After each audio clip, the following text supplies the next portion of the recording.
Hi, I'm Nancy. I'm the writer and director of Anxiety Short Film. And here with me is Dr. Tamika Damond, who is the founder of Believe Psychology Film Festival, where Anxiety actually screened and won. So Dr. Damond, tell me more about Believe Psychology Film Festival, how it came to be, and tell me a little bit more about yourself. So I'm a clinical psychologist licensed in the state of California, and I have a private practice downtown. And then I also do the film festival, Believe Psychology Film Festival, that happens in May, Mental Health Awareness Month. Oh, which again, it's like the origin of our collaboration. So tell me more about the festival. So for the festival itself, it is a psychology themed film festival, so it's a niche festival, and it's our 7th year this year for 2026, so that's very exciting. So we're looking forward to consistently always expand in what we do and in what we offer. The film festival itself started in 2020 was the first year that it actually happened, and of course in 2020 there was a lot happening in the world as a whole.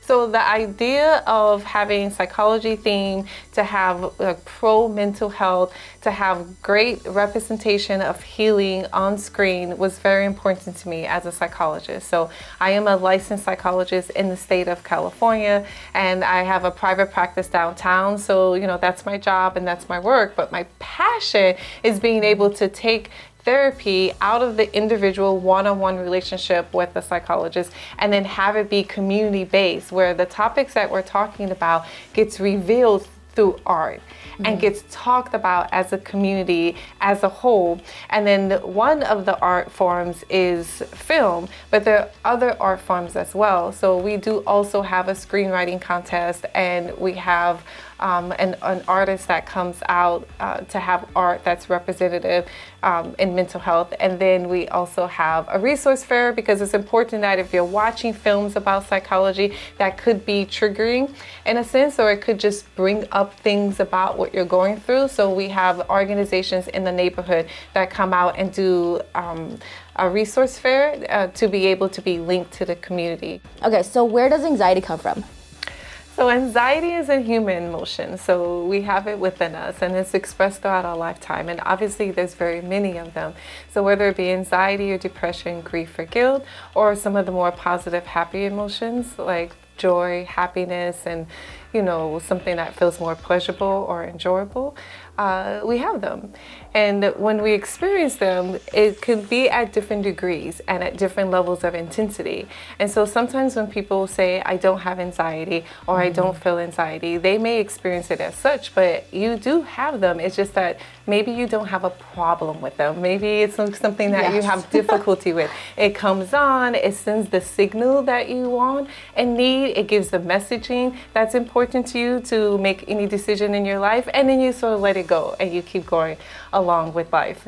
It's when sometimes those messagings comes in and it starts to sort of dysregulate you, and your heart starts beating, you start getting upset and palms sweaty. That's when anxiety is not working on your side. Yeah. Gotcha. And I know that, as for me personally, I didn't know I had anxiety until when COVID happened. Yeah. And then I had to kind of deal with it. And a lot of people are like, oh, how can I get rid of it? But you can never get rid of it. I feel like you said, everybody has it internally. So it's a matter of integrating it into your life and learning in a way to regulate your emotions, which is hard for some people. But what would you suggest to help people with that? And practice makes perfect, right? So with any new skill that you learn, as it comes on, it's sometimes awkward, it's sometimes difficult to manage it. It never really works the first time. So oftentimes when people get management of an emotion, let's say if they're trying to manage their anxiety, and they'll try some technique that they heard and it doesn't necessarily land the first time, they think, oh, it doesn't work. Yeah. But that's not quite the case. It is like a skill, like any skill. And then as you practice it, it makes it stronger, it makes you feel more confident, and then when you need it in those heightened states of emotion and then use the skill, and then it has more chances to work. So I would say, in terms of like, if you're learning a new skill about managing anxiety or any other difficult emotion, just practice it. Just keep doing it. Just keep moving forward and believing that it does work. So as it relates to anxiety, the short film, when it's that critical voice, like what are some of the techniques that you feel actually helped in that situation? So inclusive of using grounding techniques in terms of staying present, and then making sure that you're sort of like tuned into where you are and what you're doing, and most importantly, who you're with. Those are really great techniques, right? Because it's very difficult to be present at the same time as sort of like being in your head. And I think that was what was beautifully illustrated in your short. Another thing that you can do with yourself is that you can think of your internal dialogue as a script. So as a script, if you were to write it out, and we'll soon get that technology where we can like write out our thoughts, but as you write out your thoughts, if you think about it and you get a highlighter, and you take that highlighter and you start to highlight all of the thoughts that are negatively based, or all of the thoughts that is saying something mean or vindictive. It's 24 hours, 7 days a week. If you had a script of everything that you said to yourself, and you had a highlighter and you were highlighting all of those moments, you can see how much you talk negative, and you can get a sense of what type of things that you say to yourself. So sometimes just that examination of how you're treating yourself and what relationship with you have yourself can be very revealing. And then that's something that you can work on. And obviously, as a psychologist, I'm going to advocate for you for doing those type of activities with a mental health professional, because that can be a very healing experience. And it's funny because I've been hearing a lot of change the narrative, right? Yes. Change the narrative that you always talk about, because you're in a loop in a way, and unless you change something, it's always going to be the same thing. So again, it's just funny how with film and just real life, it just works together. Yeah. And one of the things that I've been seeing on social is be the main character of your life. Yes. Like, what is it? Like, if the audience was like watching you, what would the audience say to you at that moment? It's like, no, you're awesome. Like, why are you doing that? Why are you with that guy? Or like, why are you doing this? So it's just like, it's almost reminding ourselves or reminding people that they do have that like power or that thing in them to change their perspective of what's happening in their mind. And empowerment exercises are absolutely perfect for that idea of having an inner critic, because if your script, as you may see it written now, is very critical, then write a new script, right? Sort of change the narrative. Write a script that is where you're saying the best parts of you, where you're thinking of all the accomplishments in your life, where you're coming up with let's say some word choices, in terms of like the names that we call ourselves. Like, you're coming up with some word choices of how you want to be viewed. And most often the people in your life who love you think very positive about you. Ask them, what do you like about me? What are some of the positive attributes and character traits that you see? Get all that down the list, and then practice that script. Say that script, and have that inner dialogue of that script. And what will tend to happen is that the natural inner critic will come and say all the negative things, and then you can either like read it or say it or practice it or memorize it of the positive things, and just have them go side by side. Who's gonna win in the beginning, right? The more well practiced, have been saying it for years, negativity, or the new thing you just came up with 5 minutes ago? More than likely the negative. But with time and with practice and with repetition, all of a sudden this more positive, more self-affirming, self-empowered voice will come alive, will become more natural, and then that will become your now inner dialogue. And I love that technique as well, because it kind of puts it into the physical part of it, and physical being present. And I forget if I had told you about this, but in the background of anxiety, there's like a pharmaceutical ad playing, and the medication name that I came up with was Praisen, which is Latin word for being present. And so, so clever. Very clever. So then you kind of see like it, what is it? Like, it goes from even the characters in the advertisement of them being not present, and then present, and then like them like doing all that. So then what kind of like practical things, like little things can we do to be present, even if it's like something for yourself? Because someone had mentioned maybe like picking 5 things that you see around you just to like really be present with yourself. In terms of grounding exercises, Yes. absolutely. So there is a technique called the 5, 4, 3, 2, 1, and it can be done in very like different ways, if you will. And one of the ways is that if you pick one of your 5 senses, so let's say if it's sight and what you see, you can think through 5 things that you see and name them in the room. And this is something you can do very quickly in your head.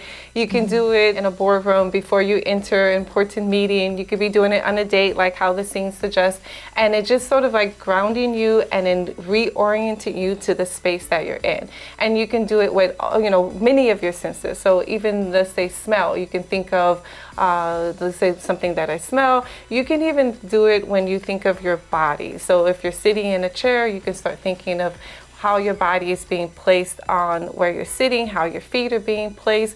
A lot of times you can touch yourself with soft touch or firm touch or hug yourself. These things seem really cheesy sometimes, but they are very, very comforting. And it's just that quick little moment to bring you back into your senses and settle you. I feel like with anxiety too, it's one of those things where you're trying to predict the future, or you're not in the not in the present. So then it's kind of a reminder. It's like, no, this moment, like where you are now, it's like, because we had a little bit of anxiety before we started, because we're like, oh, how is this gonna be? Like, what are we gonna do? But then I feel like once you're in the flow of it and you're like actually being present with each other, it's like, no, this is what it's meant to be. And like you kind of feel that too when you're talking with other people. In situations, in networking situations, it's like when they're not present, you're just like, oh, okay. Well, then it causes you anxiety. It's like, oh, do they want to like talk to somebody else? So. And that was the best part. That was when the scene changed for the 2 characters, when they were able to just let go of all of that self-conscious nature and just be into them and to be funny and quirky and goofy and, you know, and enjoy that part of them. And then, I don't know, the line when they were like, let's wait to the bedroom. Hilarious, because that's when another surge of insecurities are present, right? So that's a part 2 for you. I know, there's like a lot of different ways that I could do this. And I was just like, oh, imagine like in the world where it is like going about their lives and it's like every little instance that you have anxiety. Because again, with anxiety, like you said, it is like how you cope, or the, the coping. Like everybody has it, but it's just a matter of how people cope with it. And in the extreme, because I know there's it can cause like panic attacks as one of the extremes. How in a way can you work with it before it gets to that situation? Or if you know it's going to get to that situation, like is there something that can help you almost snap out of it before it gets to that point? Yeah, so it does happen sometimes that when you have difficulty in dysregulation with an emotion, it can increase and it can have disruption in your life, and it can then disrupt it to such a point where you have a clinical psychological disorder. And that definitely is unfortunate and treatable, right? And so when it comes to like, let's say, in terms of anxiety attacks or panic attacks or any of the clinical diagnoses that come with anxiety, they have so many different variations of it. And so let's say for generalized anxiety disorder, for that one, it's like a constant worry, right? So if you think about it as a movie, it's a mystery. It's something that builds. It's something like you're just constantly being worried about it all the time. So a slow creep.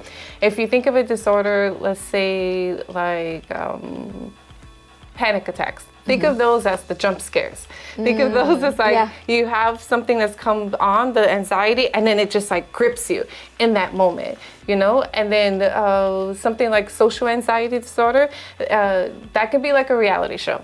Right? So that's when you're very self-conscious, you're sort of thinking through every little detail of how you look or how you may or may not be humiliated, or you're thinking of what other people may think of you and your social presence. And that one is like a reality show where the cameras are on you all the time, you know, and that people are looking at you and like wanting you essentially to sort of make a fool of yourself.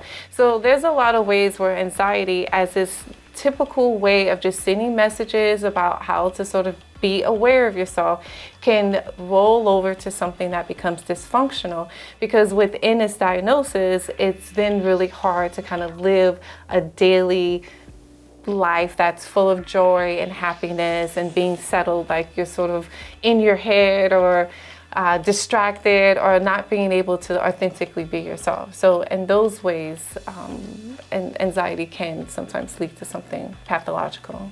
Yeah, and I love the analogies that you just used, because I'm a visual person. And I think that's why I wrote anxiety. I wanted to personify anxieties, because again, it's all in our head and everybody feels like they're dealing with it by themselves, but I wanted to show that everybody deals with it just in different capacities. And it's okay, the nerd in me is coming out, but it's kind of like Harry Potter, where you can't name Voldemort because you're not supposed to, but you have to name him. Yeah, you have to say it to just get rid of it, to get rid of like that fear, right? And I feel that we have to, when I was just thinking of how I started this, I'm like, I want it to be all of these, because again, I want to do anxiety, grief, depression, shame, guilt. And I want those to be people, so that they're not like some shadow or something that you fear. It's like, oh, okay, this thing is in front of me. How can I deal with you in a way? And so, well, now you gave me ideas for anxiety. I was like, as a horror, I was like, wow, I didn't even think about that. But I love this creative, like, that's how I feel that people can deal with these emotions, is just to have a conversation about it. Because that's what a lot of people don't do, is actually have conversations about these issues that they may not seem big to you at the moment, but if you don't either work with them, it's gonna affect the rest of your elements of your life. In therapy, what I oftentimes feel very touched and sad about is that when people come in, they feel like a very common experience in life, which is, not pleasurable, is they're the only ones who feel that way, or that there's something defective or faulty about them because they feel this way. And you know that most of the emotions are universal. So everyone feels different emotions at different times, again, at different levels of intensity. And so when people come in, the fact that they're able to talk about it, like if I think about the reasons why I started the festival, to be able to see these films and then to have them show topics that are oftentimes not talked about, to be able to go against the stigma of mental health and be able to have an open, collective community conversation about it, makes it where it's like, yeah, I struggle with this too, or that's happened to me. And that piece of it being very relatable is what brings people in to be able to share it more. And then oftentimes, if you are struggling with something where you feel like you're the only one, then you're not talking to somebody to help you through it. So when you have that common experience where it's like, yeah, I feel this and a lot of other people feel this, and this is what it looks like, feels very validating, and then to be able, hopefully, to be able to resolve it within holistically, or to reach out to a professional, a loved one, or just trusted, confident. Yeah, no, again, it's the actually voicing the feeling. And I think what I like too is that you notice that the people who have gone through it and gone through the other side of it, or learn to manage it, have a sense of humor about it. I mean, in the moment, you're you're probably like, oh, this is crap. But then afterwards, when you talk with your friends that have gone through it, you're like, almost not dark, I guess dark humor. Any type of humor. Yeah. And it's one of those things where you laugh because you don't want to cry type of thing. But it is it's human. Yeah. It's you have to have the good and the bad. You have to have the contrast. In order to feel happiness, you kind of have to learn what sad feels like.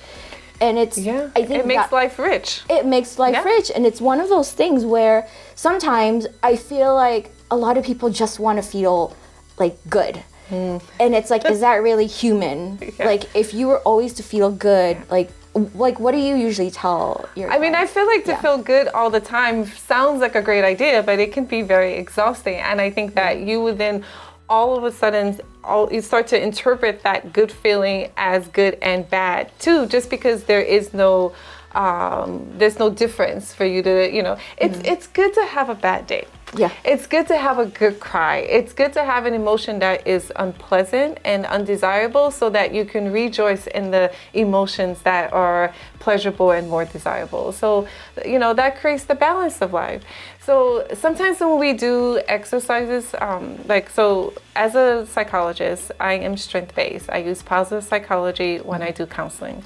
And when I'm in counseling, I tell people, the idea is not that you're happy all the time or you solve all your problems, and it's absolutely that you have no the goal is not that you have no emotions or that you don't feel these things. Like, that's not what we're doing here. I don't want to take anxiety away. I don't want to take depression away. I don't want to take grief away.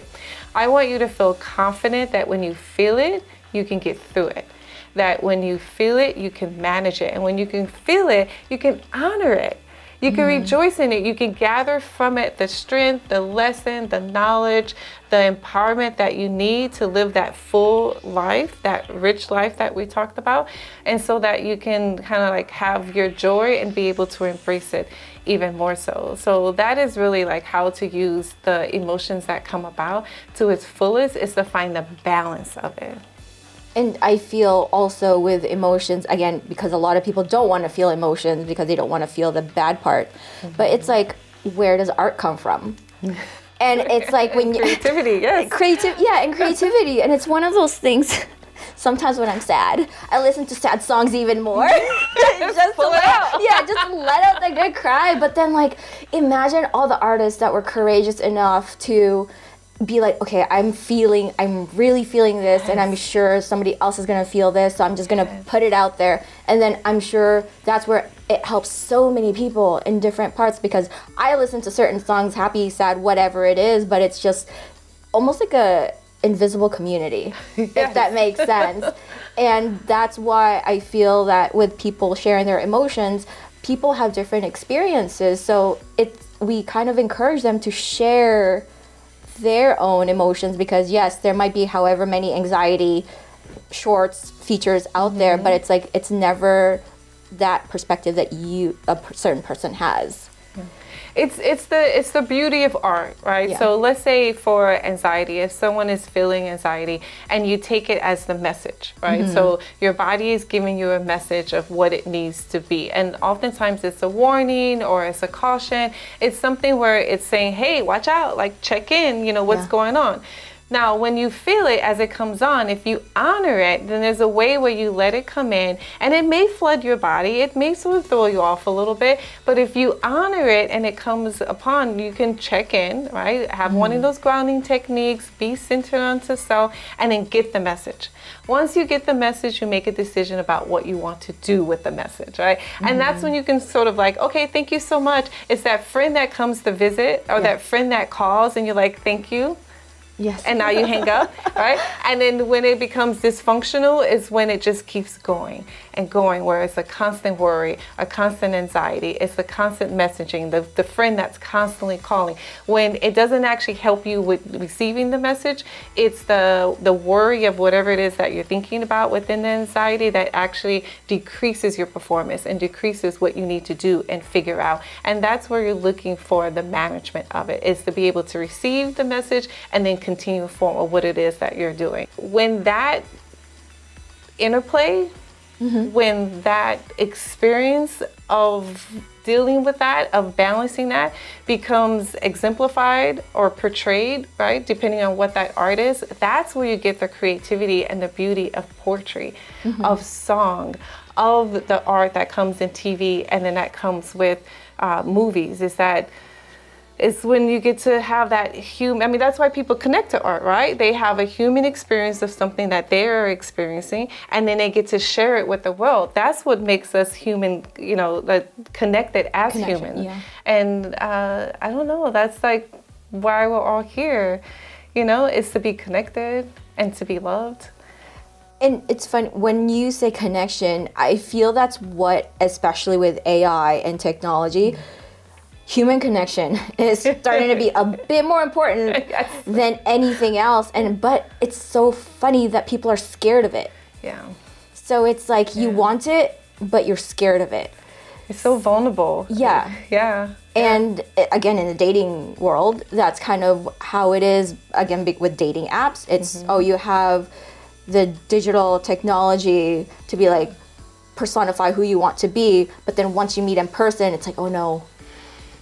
Yeah. Now I have to be real. I have to be present and I have to be authentic. Yeah. I know you had mentioned something that's going to happen in February. Yeah, so one of the most wonderful parts about the festival is that we really, really encourage collaboration after the festival, so that you don't just submit your film and then you come and then it's over with the relationship. Oh no, we want you to become a part of the Believe Psychology Film Festival family. And so we do look for continued collaboration. So the fact that your film is going to be a part of another event that we're doing is absolutely wonderful, and I'm so thrilled about it. So because February is fast approaching, what we're going to do is that we're going to do some psychoeducation around dating and around love, and couple that with films that are about love and dating. And so your film just felt so perfectly aligned, as you can imagine, with that, to be able to show it. And then I'll speak a bit about the psychoeducation part, because I love the learning parts of it, and I like it to be educational for the community. And then we'll put that together, and it'll happen February 6th. Of 2026, and then that will also be a lead in to with the upcoming festival in May, and we'll give more information as it comes up. So then what's going to be next for the, where do you see the film festival in like the next 5 years? Because again, it's 7th year. So in our 7th year, and I have a 20-year plan plus. Oh wow! As we go about, and each year I wanted to incrementally include another element of art. So when we started just films, and we grew to screenwriting, and then we started doing a resource fair to make sure that there was this component that included the community, and then we had artists come down and then show their art that was mental health related, and then we had music. We had a drum circle to come, and so how music can be used as a therapeutic tool. And then we added the educational piece that has more formality, that had what we did an actual course on using cinema in therapy, cinema therapy itself. And so as we grow each year, I'm hoping to add more and more components, not just film, but the idea of how art can contribute to therapy, and how art can have all of the elements of mental health, and then has portrayals of mental illness that's accurate. I think that is like the goal as a big picture, and that is constantly ever evolving in terms of what can be included. And as a community event, we want the more artists and the more people to come join us. So that's always a great thing too. Well, and I love that, because then it creates like a diversity of different voices. So it's not coming from one community or one group. It's like all of these people from whatever background, whatever it is. It's we have this one connection, this one thing that we all deal with. But look at all the different perspectives. Yes, and then that universal nature of the idea of this is what we all deal with, and then that universal nature of, and this is how it looks in so many different forms. Like that's the part that just makes it absolutely beautiful, and that brings the community together. Yeah, and it's not cookie cutter. I think that's a thing with previous generations or whatever it is. It's they're thinking, this is a problem, this is how you solve it.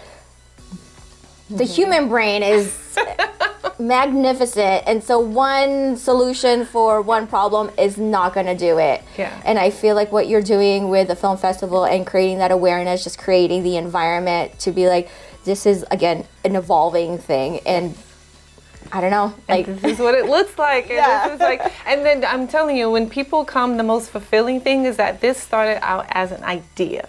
And then to see it actually materialized in real life, to see it actualized in real time, and to see people come up to me oftentimes, all the time afterward, and say, wow, this was meaningful to me because I had that problem, or I had that thought, or I had that experience.